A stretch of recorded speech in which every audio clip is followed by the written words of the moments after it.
simply saying I am right and you are wrong. You quoted Mark Rutte, a guy who sends sycophantic texts to Trump. I'm quoting the IAEA. I absolutely stand by that. I'm not going to say you're wrong. I'm going to invite people to draw certain What about William Hague? Hang on. I disagree with William on this. But why? Why do you think he said what he said? I don't know. Sometimes people of goodwill can disagree. But what I do know is that you don't enrich uranium as a hobby. The Islamic Republic of Iran is dangerous. You know who are also dangerous? Those people who run cover for countries like Iran and for Islamic fundamentalist terror groups like Hamas and Hezbollah, who happen to be Iran's proxies. One of the persons who's been doing this with the most greatest zeal and energy to protect all of the terrorists out there is Mehdi Hasan, a journalist from Britain currently living in the United States, formerly Al Jazeera, constantly trying to defend the indefensible. In this clip, he takes on Michael Gove, a British politician who was part of the Brexit movement in the UK back in the day. Let's take a look and see how that went. I said it's not a good thing if Germany or South Korea or Poland get nuclear weapons. And another one of my many arguments you didn't actually address and are now misrepresenting. We're getting more countries going for nukes because they're saying it. The Polish government is a pro-American government. They're saying we can't trust the US anymore. We're going to have to invest in our own nuclear defense. I don't think nuclear proliferation is a good thing. And I think Trump is encouraging it by abandoning allies. That was the point I was making. And what about more NATO spending? Good thing, well, bad thing? It's a great question. I don't know what I think about that, to be honest, because on the one hand, I'm a good old lefty who's not a fan of military spending. On the other hand, I'm not a lefty who pretends that Vladimir Putin isn't a threat to Ukraine. And therefore, it's an interesting dilemma there. I do agree with Michael that European governments should be doing more to take care of their own neighborhood, both out of moral reasons and strategic reasons, because America can't be relied upon. But again, take a step back. What deal for 5%? They just announced a piece of paper. It's Donald Trump. Show me the results, to quote Michael. Hasn't happened. The Spanish government, multiple other governments have already said, we're not really going to do that. This is all just to suck up to Trump, right? This is all because he wants a Nobel Prize. Every government now realizes you just tell Trump what he wants to hear and he'll leave you alone. The Senegalese prime minister turned up at the White House last week and said, you're great at golf, Mr. President. Why don't you open a golf course in Senegal? They all know how to play this man. It's embarrassing as an American to see your president be so mocked on the international stage. Do you think that no European country has increased defense spending? No, I think some will. But let's see the actual 5%. Well, have any so far? Again, I'll put it on the record right now. Right now, you can this is on YouTube, watch it wherever you want to watch it. If there is a permanent, enduring ceasefire and peace deal in the Congo, and if there is 5% by NATO, I'll put out a public statement saying, credit to Donald Trump, I was wrong. I don't think either's going to happen, sadly. This is the problem, that right? Wasn't the Donald Trump that I asked, or indeed the lady in the audience No, I already said I don't know what my position on that is. I'm torn. I'm genuinely torn. I'm giving an honest answer. As a lefty, I'm not a fan of more military spending. Has Britain increased defense spending? Has France? Has Germany? Yes. Good. Is that only because of Donald Trump? Yes. Really? So Mark Rutte says. No, but you were in the British government. Do you only do what the US tells you to do? Are you that much of a lapdog? Well, funnily enough, when I was in the British government, we didn't increase defense spending when an American president said that we should. But now that an American president in the shape of Donald Trump has said that we should, as a country, we have. Can I deal with the question for the it's not a judgment of whether or not Donald Trump is right or wrong, good or bad. It is a judgment that Donald Trump, having asked us to do something, that even you, Mehdi, says is probably maybe just likely to make us safer, that it's happened as a result of Donald Hasn't happened. Trump. That's the whole point. Okay. It hasn't happened. I'm going to yes, it has. A question that was you can't deny your own words of 90 seconds ago. Mehdi, you said you want to have your cake and eat it. Now you are eating your own words, not a cake. Well, first of all, let's go on words. NATO has not, as a whole, reached 5%, as you well know. That people have made pledges and promises. You're a politician. You know you lie. You politicians, not you personally. But you... Because you, Mehdi, never lie, you dishonest journalist. And he is a very obnoxious character, isn't he? He never lies. Only politicians lie. Personally, by the way, you personally did just lie and said that I acknowledged Iran's nuclear weapons program. The very opposite. Everyone heard me quote the US Director of National Intelligence who said they were not building nuclear weapons. You can keep saying Iraq war style that they were having WMDs. You tell me. No. In what world do you imagine for a negotiating posture? They were trying to get back in a deal. You know there was a deal. You know there was a negotiation. But if it's not going to be a weapon, how can you use it to negotiate? Why were they enriching it? Was this a chemistry set? Yes, was this some random scientific curiosity? I can answer your question if you let me speak. Enriching it because they want to create missiles. And the reason that they have all these rockets aimed at Israel is because they wanted to destroy Israel. Even though Israel's a country that just bombed Iran. A country bent on genocide is staring you in the face. So hold on. Iran. Is a speech? Okay, Is this another Michael, speech, or do we get to respond? Michael, let All right, Mehdi so respond. a lot there in that little mini speech that you got before you left. Let me ask you this, very quickly. Every intelligence agency in the world says Iran was not building nuclear weapons, including the British intelligence, including US intelligence, including German intelligence. They all said there were no nuclear weapons programs. The IEA said it wasn't a nuclear weapons program. Iran, I can answer your great line about chemistry set. Iran calls itself a nuclear threshold state. It's very open about the fact that it is enriching nuclear energy for a program, but that they have the option to go for a bomb. The point Tulsi Gabbard made, and every predecessor says, is that they weren't going for a bomb. They were engaged in negotiations in Muscat, Oman with Trump. The irony is, if Trump had gotten that deal with Iran, I'd be on your side of the table. He decided to blow up that deal, undermine it. You have spent 45 minutes avoiding the fact that William Hague, the former foreign secretary, your former leader, has said what I'm saying, which is that they're more likely to go for a weapon now because we bombed them, blew up the IEA negotiations. You don't want to address that, probably because it's easier to call me an Iranian stooge rather than William Hague. I wonder why. We can speculate as to why, to borrow a line. And I'm sorry, you keep quoting NATO. No, you get the very long answer. You keep quoting NATO. Yeah. The IAEA was right about Iraq. You were wrong. They're right about Iran. You are wrong. Michael. Simply saying I am right and you are wrong. You quoted Mark Rutte, a guy who sends sycophantic texts to No. Trump. I'm quoting the IAEA. I absolutely stand by that. I'm not going to say you're wrong. I'm going to invite people to draw certain What about William conclusions. Hague? Hang on. I disagree with William on this. But why? Why do you think he said what he said? I don't know. Sometimes people of goodwill can disagree. But what I do know is that you don't enrich uranium as a hobby. It's not like so why did US intelligence say it's they're not not like building a growing weapon? geraniums No, on hold on. Why did US intelligence say they're not building a weapon? Also, why were they coming to Muscat? You don't pay for Hamas to launch an attack. You don't support Hezbollah in its murderous attempts to kill people in Israel and worldwide. You don't subsidize the Houthis in trying to destroy world trade because you are actually a peace-loving people. You don't have your supreme leader say that their mission is to destroy Israel forever. Hold on, you said if you are merely acquiring this uranium Only 30 for seconds. I want to take some more of questions. disinterested scientific I just find it a bit curiosity. What I find curious is that you have all this uranium. Shut up, Mehdi! Shut up! Let him talk! This guy's so obnoxious. Let him make his point. In front of you. And Mehdi really says, it's a diplomatic tool. You've said the G word plenty of times. Very briefly. Very briefly. Come on, Mehdi. You wrote an op-ed last year saying the Israeli military should be given a Nobel Peace Prize. A military that killed 6 kids lining up for water yesterday, killed 9 kids lining up for nutritional supplements last Thursday, a military that's being investigated at the ICJ for genocide and at the ICC for war crimes. So it's a bit rich for you to lecture anyone else on human rights or war crimes when you're supporting a genocide in Gaza. I want to take some more questions. I merely wish to say that for the avoidance of doubt, and I don't think there is any, Israel is not carrying out a genocide. Most genocide scholars disagree with you. Most genocide scholars disagree with you, Michael. The people who study genocide disagree with you. That is a very big statement, and I want to discuss it. Let me state it again, for the avoidance of any doubt. Okay, we've heard you say it. It's a really big point. You condemn the killing of 6 kids yesterday lining up for water by the Israeli military.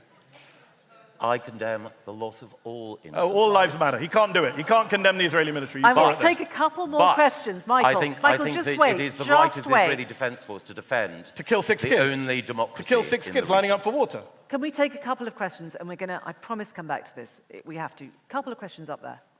So I'm sorry to change gear and move away from Israel-Gaza, but it's a question about, it's probably a question to Michael, which is, were you tempted to take the approach with this question that the US, before Trump, was kind of focused towards a kind of alliance-based, us against them, 2 poles world, and actually the Trump world is a bit more transactional and a bit more ambiguous, and it's much less clear if there was a nuclear war, who would be on the 2 sides, and perhaps that might be a safer place. Okay, and there's a hand up just there upstairs to your right, to your, I can't do this, yes, there. Mr. Gove, may I ask how you exactly define terrorism, and do you think that according to definition that you're going to give, one kind is worse than the other depending on who carries it out? Okay. So let's go with the first question first, which is this idea of has this presidency moved away from the government of alliances and allies to a more transactional way of doing things, which actually has perhaps made the world a less safe place. Would you accept that as a thesis, Michael? I think it is the case that Donald Trump places less faith and confidence in some of the post-war multilateral organizations than some of his predecessors. I don't myself altogether think that that is necessarily a good thing. But I think that it's important, and this is the reason why I chose to participate in this debate, to seek to look at the Trump presidency in the round. It is very easy to find 1,000,001 reasons to dislike Trump. But what it's important for all of us to do is to look clear-eyed at all of his actions in the round. And I don't say with enthusiasm or with a light heart that the world is safer, because some of the things that Trump has done challenge some of my own preconceptions. But I have, I hope, the ability to recognize that even as I disapprove of some of his starting points, I can also look at the effect of some of his actions, and that I have the humility to be able to acknowledge that actually the net effect of those actions is to make the world a safer place than it was under his predecessor, President Biden, and than under most, though not all, Democrat presidents who preceded him. And that question of terrorism, and then I will come back to genocide. Again, we could spend forever debating terrorism. On the whole, I take the unconventional view that it's a bad thing. But again, behind that question, there may lie other questions which I'm sure we might explore. Fair enough. I want to come back, Mehdi, you can come back to that, or I'd like to come back to this conversation that we began. I'm keen to get more questions in, but I would like to come back to this question of genocide. It's clearly one that is very important to this audience. Michael was very clear. He doesn't think what's happening in Gaza is a genocide. You said, I think genocide experts disagree with you. What would be your main line of, how would you counter his statement? I would say, have you been asleep since October 2023 as we've watched on social media the extermination of a people, the ethnic cleansing of a people, the killing of a people? If you have to only listen to Israeli politicians say the most outrageous things about burning down Gaza, about Amalek, about all of the people being responsible. Bezalel Smotrich, the finance minister of Israel, said recently, we are conquering, cleansing, and remaining in Gaza. It will be totally destroyed. We are disassembling Gaza. We'll leave it in ruins without any global precedent. That's the kind of stuff that Michael's come to defend tonight. And look, some of the leading Israeli Holocaust scholars, Michael, Omar Bartov of Brown, Amos Goldberg at the Hebrew University, Raz Siegel, Dr. Shmuel Liederman here in the UK, Israeli Holocaust scholars have come out and said, we didn't think this at the beginning, but we do now think it meets the definition of genocide, what is going on there. And even if you don't want to call it a genocide, Ehud Olmert, on the front page of today's Guardian, former right-wing Prime Minister of Israel, says the plan to concentrate everyone in one place is a concentration camp, his words, not mine, and it would be ethnic cleansing, his words, not mine. So I think at this point, I think it's insane to still be saying Israel has a right to defend itself when they are killing and ethnic cleansing. I mean, the problem, just one last point. The problem for people like Michael, and I debate a lot of people in the West defending Israel, the problem for people like Michael is they make this very, I want to say, good faith defense of Israel, its right to defend itself, but then you just have to listen to what Israeli politicians are saying, and they are throwing Michael under the bus. They're like, no, we do want to kill everyone. We do want to get rid of everyone. We do want to conquer Gaza. This isn't about self-defense. Just listen to what Israeli politicians and ministers themselves are saying. Listen to Israel Katz, listen to Bezalel Smotrich, listen to Ben Gvir, listen to Netanyahu. It's on the record. Yeah, listen to Donald Trump and his ethnic cleansing. Michael, do any of Do you these, support Donald the Trump's ethnic arguments cleansing made? plan, Michael? Okay, let's Michael answer. The first thing that I would say.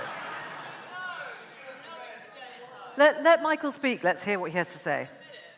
No, it is emphatically not a genocide. I have to go in just a second, but I've stayed longer. But please answer I would have this stayed one point longer and then we'll let you go. than I was due to, just because I wanted to say a few words about that. Israel is involved in a conflict, in a war that it did not seek. That conflict began on the 7th of October. Wow, this is a hostile audience. Mehdi brought his cronies into the audience or something like that. I don't know what is going on, but the war in Gaza, this round, started 7th of October. The situation in Gaza started 2005 when Israel withdrew and left it to them. And since then, they've been rocketing Israel nonstop. So this, well, let's see the answer. When Hamas unleashed an attack on young people who were celebrating at a music festival.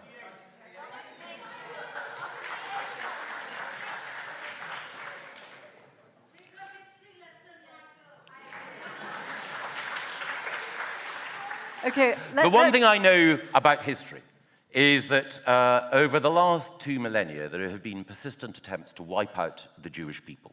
Those persistent attempts have been relativized. Those persistent attempts have been overlooked. Those persistent attempts have been justified at different times. And now what we have is a country, the only democracy in the Middle East, one in which human rights, the rule of law, Michael, you're a smart and the guy. rights, You're and a the smart rights. guy. Why can't Mehdi, you- I chose not to interrupt while you were You've been outlining interrupted a few times. your case, and a belief that every life is precious is defended. What about the kids killed yesterday? And What about all the kids being it is killed? a country. Come on, engage with the It is a facts. country which all of its neighbors at different times have tried to crush and destroy. But the spirit of the Jewish people and the example of Israel But Michael, genuine question. What about the kids who are will being killed in not Gaza? Do you defend that or be not? crushed either by the views of people in this room or the malevolence of those who directed that assault. All I can say is, Am Yisrael Chai, Israel lives, and I celebrate that fact. And the fact that Donald Trump, for all of his faults, is on Israel's side, is, in my view, despite the many black marks against him, a point in his favor. Now, there is a black mark against me, which is that I must leave, and I must hand over to a more eloquent spectator contributor than I, Freddie Gray. Freddie doesn't share all of my views, so however angry you are with the views that I've expressed, please don't take them out on Freddie. He's a much more moderate and thoughtful person than I am. But the one thing that I'm very glad that Parallax have allowed me to do today is not just to reflect on the complexity, the moral complexity of foreign affairs, but also to say that the one moral position that I'm proud to take in foreign affairs is my support for the State of Israel. Thank you. Michael Gove, thank you very much. Woo.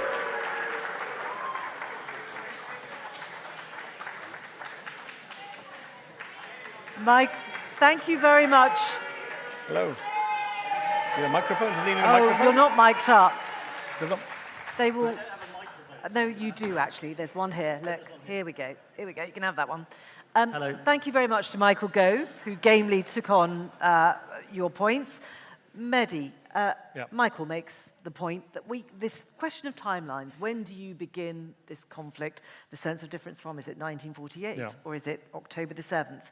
And for many people, that's a critical point, and the defense of the State of Israel. So- it is something which is discussed, overlooked, disagreed upon.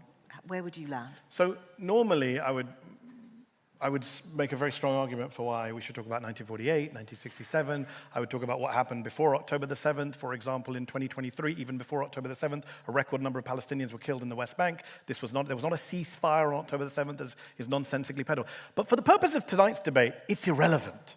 It doesn't matter when it started. It doesn't matter who started it. Just from a purely, what's the motion? Make the world a safer place. And as I said in my opening remarks, it is not safer for the Palestinians right now. And Michael, for all his wonderful rhetoric, would not engage with that specific point. It's not safer for the Palestinians right now because they elected Hamas in 2006, who proceeded to murder all the dissidents and then take all the resources of Gaza for 20 years to fire rockets on Israeli civilians, and then on October 7th to launch a murderous attack in which they raped pillaged, killed, kidnapped innocent people, including the Palestinian civilians who took part, dragged them into Gaza, and then used the entire population as a human shield in their war against Israel to gain international sympathy. That's why it's less safe for the people in Gaza, for the Palestinians. Maybe you should hold them accountable a little bit for their actions, Mr. Mehdi, but he'll never do that. I could sit and bat away everything Michael just said about the history of Israel and only democracy in the Middle East nonsense, but it's all really irrelevant. You'll notice, everyone here notices, everyone watching at home, that he would not Everyone here notices because it's a biased audience. engage with the specific war crimes that Israel is committing. When UNICEF and Médecins Sans Frontières and UN and everyone's coming out saying, this is bad, they are killing kids, they are attacking aid workers, to not be able to engage with those specifics. I don't care if you're pro-Israel, pro-Palestine, white, black, blue, I don't care what your politics are. Surely we can all agree that killing kids lining up for water or nutritional supplements is wrong, should be stopped, is a war crime, and is evidence that Trump is not making a safer world for Palestinians. Okay. That is my argument tonight. I'm going to take some more questions. Freddie, Freddie, can I just welcome you, which I didn't do very well. I'm sorry. This is Freddie Gray, Deputy Editor of The Spectator and US Editor of The Spectator, is that right? That's right. Yes, yeah. Welcome to the stage. I'll give you a moment. For tonight, I'm playing Little Satan after the Great Satan, I suppose. But I do want to say something to Mehdi about Trump in relation to the Middle East. What did you think of the Democratic Party's response to Israel's war in Gaza? Were you satisfied with their attempts to restrain Israel? Do you think they restrained Israel in any way? Do you think Trump has done more or less to restrain Israel? It's a great question, Freddie, and it's a link to the question for the audience that I didn't take. It's a huge issue in the US, and I'm a Muslim American in the Muslim community, Arab American communities. There's a lot of division last year about whether to support Kamala Harris and Joe Biden because they were seen as, rightly in my view, being complicit in a genocide. And Joe Biden did oversee the vast majority of Palestinian deaths in Gaza, not Donald Trump. Now, the argument I made, not as a pro-Democratic Party argument, I've been misrepresented. A lot of people have come after me in the US saying, you said vote for Harris. I never said to vote for Harris. What I did say was that Trump will not be better. There were some people who thought, like the gentleman in the audience up there, he's more transactional. You can do a deal with Trump. He'll sit down with Erdogan and MBS and it'll all be worked out. No, I said that's bullshit. Unfortunately, sadly, tragically, I've been vindicated. We have seen Palestinian suffering on an even greater level this year in terms of the starvation, the mass famine, the ethnic cleansing plans, which again, Michael didn't. None of that happened. There wasn't starvation or mass famine, and there was no ethnic cleansing plan in the works. The war is now over. Nobody was ethnically cleansed. Stop lying, Mehdi. Not engage with. Does he support, Freddie, I don't know, Freddie, if you want to give your position, Donald Trump has said that all the Palestinians must leave and they cannot come back. That is the literal definition of ethnic cleansing. That does not make the world, the region, or Gaza a safer place. Oh, my God.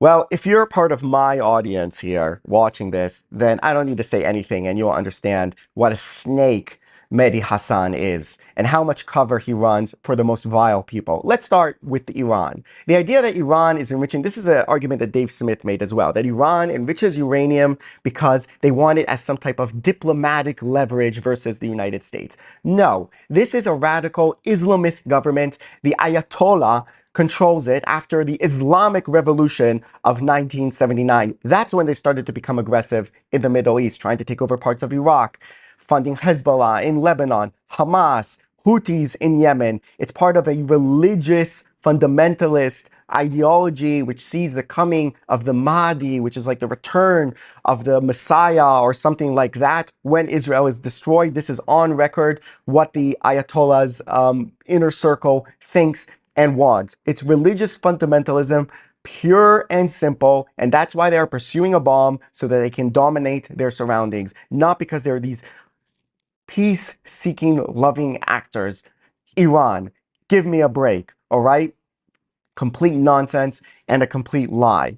Now, regarding what happened with Trump, yes, Trump was able to apply more pressure on certain countries to increase their defense spending. That is a credit to him, something that Mehdi Hasan wasn't willing to give credit for. And also now regarding what's going on in Gaza and with Israel. Mehdi, he is a master. I've seen this guy debate in the past. This is what's called appeal to authority. Appeal to authority. Don't use your functioning brain, person, all right, you person who's watching, to decide if what's going on in Gaza is a genocide or not.